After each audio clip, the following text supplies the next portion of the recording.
अस्सलाम वालेकुम जी बच्चों, आज हम लोग क्या पढ़े हैं? आज हम लोग पढ़े हैं ब्लॉक 7 की पैथोलॉजी हीमाटोलॉजी में WBC डिसऑर्डर्स हम लोगों ने स्टार्ट कर दिए थे। न्यूप्लास्टिक प्रोलिफरेशन, ठीक है। प्रीवियस लेक्चर में मैंने क्या दिया था, आप लोगों को एक जनरल ओवरव्यू दिया था ताकि आप लोगों को एक बेसिक आइडिया हो जाए कि किस तरह से जो है ना ALL, AML, CML, CLL ये सारे कैंसर्स होते हैं, ठीक है। हम लोगों ने काफ़ी कुछ इसके अंदर स्टडी कर लिया था। अब हम लोग जो है ना वो स्पेशल टॉपिक्स के ऊपर आते हैं, ठीक है बच्चों। तो हम लोगों ने अब क्या स्टार्ट किया, हम लोगों ने स्टार्ट किए हैं एक्यूट ल्यूकीमिया, ठीक है बच्चों। मैं पहले आप लोगों को बता दूं कि आप लोगों की जो बुक है रॉबिन, जिसके अंदर ALL, AML दोनों कंबाइन करके लिखे हुए, तो इतनी ज़्यादा अच्छी समझ नहीं आती, तो बेहतर ये है कि आप लोग इनको अलग अलग पढ़ो, ठीक है। हम लोगों ने क्या बात की थी कि हमारे पास दो तरह के कैंसर्स होते हैं, दो तरह के न्यूप्लास्टिक प्रोलिफरेशन है। लिम्फॉइड होती हैं और माइलाइड होती हैं। लिम्फॉइड में फिर हमारे पास ALL और CLL है, और माइलाइड में हमारे पास AML और CML है। अगर हम इनको एक्यूट और क्रोनिक की बेस पर क्लासीफाई करें तो एक्यूट में हमारे पास AML, ALL आ जाएगा, दोनों एक्यूट वाले, और क्रोनिक में CML और CLL आ जाएगा। तो बच्चों सबसे पहले हम लोगों ने किसको स्टडी करना है, हम लोगों ने स्टडी करना है ALL को। अब ALL stand for acute lymphoblastic leukaemia या फिर लिम्फोमा। मैं हर लफ्ज़ का आप लोगों को मतलब एक्सप्लेन करती हूँ। एक्यूट, एक्यूट का क्या मतलब है कि एक्यूट से हमें पता चल रहा है कि ये काफ़ी सीवियर एग्रेसिव किस्म का कैंसर होगा, ठीक है। और एक्यूट का लफ्ज़ जहाँ पे भी आ जाएगा उसका मतलब होगा कि जो इमेच्योर प्रिकर्सर्स है ना, ठीक है, यानी कि प्रिकर्सर्स होते हैं ना, जैसे लिम्फोब्लास्ट है, लिम्फोब्लास्ट से प्रो लिम्फोसाइट है, प्रो लिम्फोसाइट से लिम्फोसाइट है, उससे आगे T cell, B cell, natural killer cells हैं। तो जो अर्लीस्ट जो प्रिकर्सर्स होंगे, जो पहले वाले इमेच्योर प्रिकर्सर्स होंगे, अगर वो ब्लड में आएंगे तो इसका मतलब है कि एक्यूट कैंसर है, ठीक है। एक्यूट का मतलब समझ में आ गया। फिर हमारे पास लिम्फोब्लास्टिक, लिम्फोप्लास्टिक का वही मतलब है कि ये लिम्फॉइड न्यूप्लाज्म है, ठीक है। इसके अंदर लिम्फॉइड सीरीज इन्वॉल्व होगी, माइलाइड सीरीज इसके अंदर इन्वॉल्व नहीं होगी। और लिम्फॉइड और माइलाइड सीरीज का जो सीक्वेंस था वो मैंने आप लोगों को पिछले लेक्चर में एक्सप्लेन कर दिया था, ठीक है। नेक्स्ट हमारे पास ल्यूकीमिया या फिर लिम्फोमा, यहाँ की ये ल्यूकीमिया की फॉर्म में प्रेजेंट कर सकता है या फिर लिम्फोमा की फॉर्म में प्रेजेंट कर सकता है। ल्यूकीमिया हमारे पास क्या होते हैं, जो बोन मैरो और ब्लड को इन्वॉल्व करें, और लिम्फोमा हमारे पास सॉलिड ट्यूमर्स होते हैं, ठीक है बच्चों। और ALL के बारे में एक बात आप लोगों ने याद रखनी है कि ये जनरली हमारे पास बच्चों का कैंसर होता है। चाइल्डहुड में जो है ना वो बच्चे प्रेजेंट करते हैं इस तरह की कंडीशन के साथ। बच्चों ये एज ग्रुप याद करना क्यों ज़रूरी होता है, क्योंकि सबसे पहले जब आपके पास MCQ में सिनेरियो आएगा तो जो पहला लफ्ज़ लिखा हुआ होगा वो पर्सन की एज लिखी हुई होगी। तो आप लोगों को अगर एज फैक्टर पता होगा ना, वैसे तो हर बीमारी का ही इतने ज़्यादा एज फैक्टर नहीं होते, कुछ बीमारियों में स्पेसिफाइड एज फैक्टर्स होते हैं। तो अगर एज फैक्टर आप लोगों को पता होगा तो आप लोगों के लिए सिनेरियो सॉल्व करना बहुत आसान हो जाता है, ठीक है। हमने यहाँ पे क्या बात की है कि हमने इसको सिर्फ आपको जनरल बताया, मैंने ALL का क्या मतलब है और उसमें हर टर्म का क्या मतलब है, ठीक है। अब हम इसको बात करते हैं बच्चों, ये कौन सा कैंसर है, ये लिम्फॉइड नियोप्लाज्म है, ठीक है। लिम्फोसाइट को इन्वॉल्व करता है। हमें पता है लिम्फोसाइट तीन तरह के होते हैं, टी सेल होते हैं, बी सेल होते हैं, नेचुरल किलर सेल्स होते हैं। नेचुरल किलर सेल्स को हटाओ, टी सेल्स हैं और बी सेल्स हैं। तो अगर टी सेल्स को इन्वॉल्व करेगा तो हम इसको बोलेंगे TALL या फिर प्री टी सेल का ट्यूमर, और अगर बी सेल को इन्वॉल्व करेगा तो हम इसको बोलेंगे BALL। मैंने आप लोगों को क्या बात बताई है बच्चों, हम लोग पढ़ क्या रहे हैं, हम लोग एक्यूट लिम्फोब्लास्टिक ल्यूकीमिया या फिर लिम्फोमा पढ़ रहे हैं। हमने बात की कि लिम्फोसाइट यहाँ पे दो तरह के हैं, टी सेल्स और बी सेल्स। अगर टी सेल का कैंसर होगा तो उसको TALL बोलेंगे, बी सेल का कैंसर होगा तो उसको BALL बोलेंगे। अब दोनों के अंदर फ़र्क क्या है बेसिकली, ठीक है, मैं आप लोगों को फ़र्क बताती हूँ। एक तो नाम से पता चल रहा है BALL यानी कि इमेच्योर बी सेल्स अगर ब्लड में आएंगे, जो बी सेल के इमेच्योर प्रिकर्सर है अगर वो ब्लड में आ रहे हैं तो BALL है। और TALL हमारे पास क्या है, इमेच्योर टी सेल के प्रिकर्सर को इन्वॉल्व कर रहा है तो वो TALL है। अब ज़्यादातर जो कैंसर होते हैं हमारे पास 85% वो BALL होते हैं, और ALL में से ही अगर 85% ट्यूमर्स के कैंसर देखें तो वो BALL के ज़्यादा केसेस होते हैं और TALL के कम होते हैं। एज फैक्टर अगर मैं आपको बताऊं तो BALL हमेशा चाइल्डहुड में बच्चे मतलब एक बच्चा प्रेजेंट करेगा, चाइल्डहुड का कैंसर है ये, 2 से 10 साल की एज का ये कैंसर है। और TALL जो है ना वो हमेशा एडोलसेंट में, एडल्टहुड में, लड़कपन के कैंसर्स होते हैं, ठीक है। और ये लिम्फोमा की फॉर्म में प्रेजेंट करता है, ये ल्यूकीमिया की फॉर्म में प्रेजेंट करता है।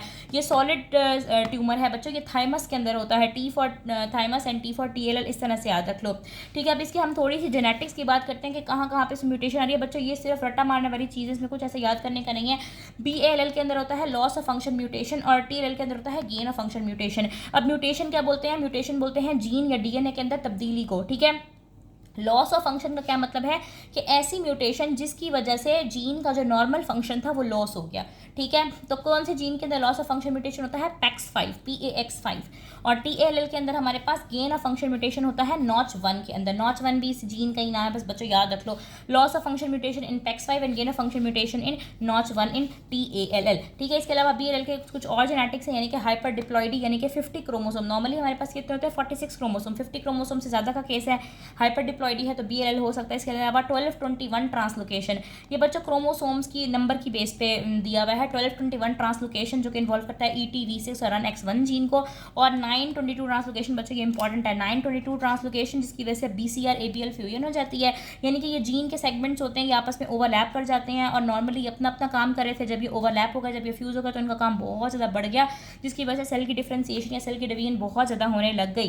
ठीक है, तो हमने क्या क्या चीज़ें पढ़ी हैं, loss of function mutation in PAX5, hyper diploidy, 1221 translocation और 922 ट्रांसलोकेशन, जिसकी वजह से कौन सा क्रोमोसोम बनता है बच्चों, फिलाडेल्फिया क्रोमोसोम, ये आप लोगों ने याद रखनी है।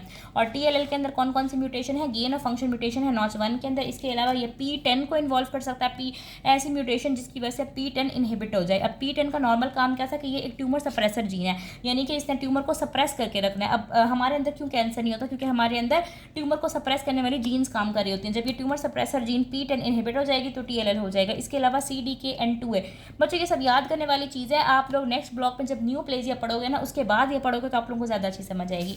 अब तक हम लोगों ने क्या बात की, हम लोगों ने ALL स्टार्ट किया हुआ था, हम लोग लिम्फॉइड कैंसर पढ़ रहे थे, लिम्फॉइड न्यूप्लाज्म पढ़ रहे थे, एक्यूट लिम्फोब्लास्टिक ल्यूकीमिया या फिर लिम्फोमा। मैंने आपको बताया कि ये दो तरह का होता है, BLL और TLL, उनके दरमियान हम लोगों ने फ़र्क पढ़ लिया। ठीक है बच्चों, अब हम देखते हैं इसके क्लिनिकल फीचर, यानी कि क्लिनिकली बंदा किस तरह से प्रेजेंट करेगा। अब इतना तो आप लोगों को पता हो ही जाना चाहिए अब तक कि ये हमारे पास बोन था। ठीक है, बोन के अंदर क्या होता है, बोन मैरो, और यहाँ पे नॉर्मली हर तरह के सेल्स जो है ना वो प्रोड्यूस हो रहे होते हैं। जब हमारे पास कैंसर डेवलप होगा तो जाहिर है जो WBC होंगे उनकी प्रोडक्शन बहुत ज़्यादा बढ़ जाएगी, WBC की एक स्पेसिफिक टाइप बहुत ज़्यादा बढ़ना शुरू हो जाएगी, और बाकी सेल्स की प्रोडक्शन क्या हो जाएगी, कम। RBCs और प्लेटलेट्स क्या हो जाएंगे, कम और कॉम्प्रोमाइज़ हो जाएंगे। तो RBC की कमी की वजह से क्या होगा, अनीमिया वाले फीचर हो जाएंगे बच्चों।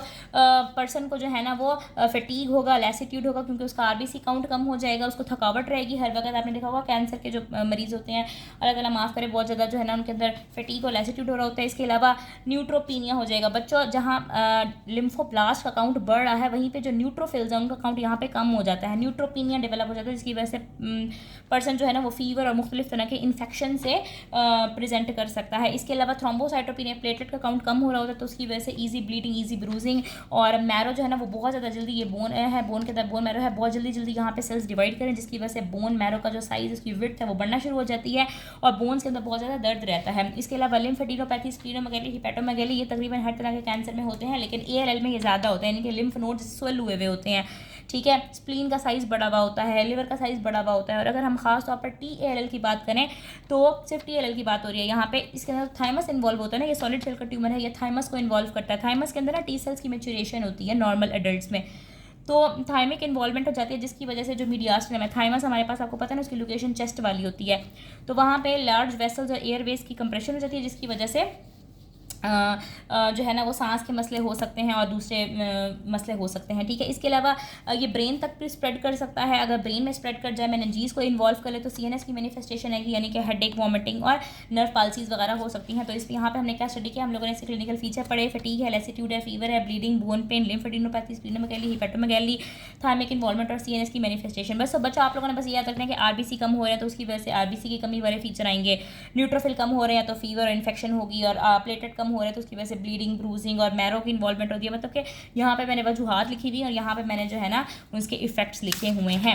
नेक्स्ट हमारे पास क्या जाता है, इसका ट्रीटमेंट बच्चों, इसका ट्रीटमेंट वही है जो हर कैंसर का ट्रीटमेंट होता है, यानी कि कीमोथेरेपी। अच्छा, पैथो के अंदर इतना ज़्यादा ट्रीटमेंट पे फोकस नहीं करते, फार्मा के अंदर वैसे कैंसर की ड्रग्स काफ़ी इंपॉर्टेंट होती हैं, लेकिन यहाँ पे अगर आप नहीं भी करोगे तो ओके है। लेकिन यहाँ पे कुछ फैक्टर्स लिखे हुए हैं ALL के, वर्स्ट प्रोग्नोसिस और गुड प्रोग्नोसिस के। नॉर्मली ये कंडीशन जो है ना वो ट्रीटेबल होती है। आपको पता है कैंसर बड़ी मुश्किल से ही ट्रीट होते हैं, लेकिन ये उन चंद कैंसर में से है जिनकी जो ट्रीट हो जाते हैं, लेकिन इसके भी कुछ फैक्टर्स हैं। यानी कि वर्स्ट प्रोग्नोसिस का मतलब होता है कि हम जो ड्रग दे रहे हैं, जो थेरेपी दे रहे हैं, उसका कितना अच्छा रिजल्ट आ रहा है। कुछ ऐसे फैक्टर्स हैं जो कि प्रोग्नोसिस को फेल कर देते हैं, ड्रग्स का असर फेल कर देते हैं। उसमें हमारे पास कौन से फीचर्स हैं, अगर पर्सन की एज 2 साल से कम है, अगर पर्सन की एज अडल्टहुड है वो, और अगर उसका ब्लास्ट सेल काउंट 1 लाख से ज़्यादा आ रहा है, यानी कि हम रिपोर्ट्स वगैरह कराते हैं उसके अंदर अगर ब्लास्ट काउंट, यानी कि जो इमेच्योर सेल्स हैं, इमेच्योर लिम्फोब्लास्ट हैं, वो ब्लड के अंदर बहुत ज़्यादा आ रहे हैं, तो ये वर्स्ट प्रोग्नोसिस के फीचर हैं। और ये कभी कभी ऑस्टी में पूछ लेते होते हैं। और गुड प्रोग्नोसिस के क्या फीचर हैं, अगर पर्सन की एज जो है ना वो 2 से 10 साल के दरमियान है, उसका ब्लास्ट काउंट कम है और वो हाइपर डिप्लॉइड, यानी कि हमने जितनी सारी वजूहात पढ़ी थी यहाँ पे ALL की, इनमें से हाइपर डिप्लॉइडी के साथ अगर प्रेजेंट करें, हाइपर डिप्लॉइडी की वजह से अगर ये कैंसर हो रहा है तो ये ट्रीटेबल होता है। ठीक है बच्चों, नेक्स्ट हम बात करते हैं इसकी मॉर्फोलॉजी की, यानी कि आपको बोन मैरो किस तरह नजर आएगी, आपको ब्लास्ट सेल्स किस तरह आप आइडेंटिफाई करोगे ना स्लाइड पे, आपको कैसे पता चलेगा कि ये लिम्फोब्लास्ट है। तो बोन मैरो आपको जाहिर सी बात है हाइपर सेलुलर नजर आएगी, वहाँ पे बहुत जल्दी जल्दी सेल्स डिवाइड हो रहे होंगे, तो वो हाइपर सेलुलर होगी। वहाँ पे ब्लास्ट बहुत ज़्यादा इमेच्योर सेल्स आपको मिलेंगे जब आप बोन मैरो का एग्जामिनेशन कराओगे। TALL के अंदर हमें मीडियास्टिनम के अंदर मैसेज मिलते हैं, लिम्फेडिनोपैथी स्प्लीनोमेगाली मिलती है, और अगर हम पेरिफेरल स्मीयर देखें तो आपको लिम्फोब्लास्ट मिलेंगे। अब लिम्फोब्लास्ट क्या थे? इमेच्योर लिम्फोसाइट के प्रिकर्सर से, ठीक है। इसको आप कैसे आइडेंटिफाई करोगे? इनका जो साइटोप्लाज्म होता है ये बहुत थोड़ा सा होता है, यानी कि बेसोफिलिक साइटोप्लाज्म होता है बहुत थोड़ा सा। उनके न्यूक्लियाई जो होते हैं, न्यूक्लियस बड़े डेलिकेट से होते हैं, और जो न्यूक्लियाई होते हैं वो बहुत स्मॉल होते हैं, ठीक है। और नेक्स्ट है इसकी इम्यूनोफिनोटाइपिंग। इम्यूनोफिनोटाइपिंग हमारे पास क्या होती है? जो हम मार्कर्स वगैरह करा रहे होते हैं, ठीक है, वो इसकी इम्यूनोफिनोटाइपिंग है हमारे पास। ALL का ये स्पेसिफिक मार्कर तो नहीं है, लेकिन ये इसका एक वैसे हम लोग पढ़ लेते हैं इसको। TDT positive. TDT हमारे पास क्या होता है? DNA पॉलीमरेज एंजाइम होता है, ठीक है, terminal deoxy nucleotidyl transferase positive result ये शो कर रहा होता है। इसको हम AML से डिफ्रेंशिएट भी इसी तरह से कर रहे होते हैं। तो बच्चों उम्मीद है आप लोगों को इसकी समझ आ गई होगी। मैं आप लोगों को अभी इसको बुक से दिखाती हूँ तो आप लोग ज़्यादा अच्छे से समझ लोगे। सारी खिचड़ी में चाहिए अंदर एक्यूट लुकीमिया सारी इकट्ठे लिखे हुए हैं, उससे बेहतर है कि आप लोग इसको अलग अलग करके पढ़ो। हम लोगों ने ALL पढ़ा है, मैंने आपको यहाँ पे इसका थोड़ा सा मतलब एक्सप्लेन किया है, फिर हमने यहाँ पे उसकी टाइप्स को दोनों को स्टडी किया है, दोनों के दरमियान डिफरेंस देखा है, फिर हमने इसके क्लिनिकल फीचर्स देखे हैं, फिर हमने बच्चों इसके ट्रीटमेंट, इसके प्रोग्नोसिस के फैक्टर्स, इसकी मॉर्फोलॉजी, इम्यूनोफिनोटाइपिंग देखी है। अब ये देखो बच्चों बुक से आप लोग देख लो, पता नहीं आप लोगों को सही से नज़र आ भी रहा है या नहीं। ये देखो यहाँ पे उन्होंने एक्यूट लुकीमिया के बाद बताई दी है। पहले उन्होंने बताया था कि एक्यूट लुकीमिया होते क्या हमारे पास, जिसके अंदर immature haematopoietic cells bone marrow के नॉर्मल एलिमेंट्स को रिप्लेस कर देते हैं और ब्लड के अंदर आना शुरू हो जाते हैं। फिर वो आपको बता रहा है कि हम इसको B cell acute lymphoblastic leukaemia या फिर BALL कहते हैं और TALL कहते हैं, ठीक है। और आगे उसने AML के बारे में बताई दी है, लेकिन AML हम लोग इसके बाद पढ़ेंगे, नेक्स्ट वीडियो में मैं आपको बताऊंगी। फिर बच्चों ये BALL TALL और ये AML के बारे में बताया हुआ है, तो AML को छोड़ दो, आप BALL देखो। BALL देखो, मैंने यही बात आपको बताइए कि ये मोस्ट कॉमन चाइल्डहुड का ल्यूकीमिया है। इसकी इंसिडेंस एज 2 से 10 साल की होती है और ये मैरो के अंदर अराइज करता है। इसके फीचर्स क्या होते हैं? एनीमिया है, थ्रोम्बोसाइटोपिनिया, पेटिकी। देखो हर चीज़ मिक्सअप की है, तो मैंने आपको वो हेडिंग्स के साथ एक्सप्लेन कर दी है। फिर नेक्स्ट उसने आपको यहाँ TALL का बताया हुआ है कि ये थाइमस को इन्वॉल्व करा होता है, एडल्टहुड में होता है, मीडियास्टिनल मैसेज वगैरह मिलते हैं। AML को भी छोड़ दो यहाँ से। फिर हमने इसकी पैथोजेनेसिस पढ़ी है। मैंने आपको उसमें बताया कि जीन रीअरेंजमेंट हो रही होती है। देखो PAX5 का यहाँ पे इसने जिक्र किया हुआ है, और बाकी NOTCH1 और ETV6 RUNX1 जीन्स उसने यहाँ पे करके बता दी हैं, तो वो मैंने आपको साथ ही एक्सप्लेन कर दी थी हर चीज़, ठीक है। यहाँ पे उसने आपको बताई हुई है कि ABL BCR Philadelphia chromosome P10 CDKN2A। देखो बच्चों यही बातें तो हैं जो मैंने आपको यहाँ पे डिफरेंस की फॉर्म में बता दी, एक ज़्यादा अच्छे और ऑर्गेनाइज्ड वे में, ठीक है। उसके बाद बच्चों ये देखो ये BCR ABL के बारे में बताया हुआ है, इसको छोड़ दो अभी, इन पैराग्राफ को छोड़ दो, ये सारे AML के पैराग्राफ्स हैं, ये हम लोगों ने नहीं पढ़े, हमने BCR ABL पढ़ा।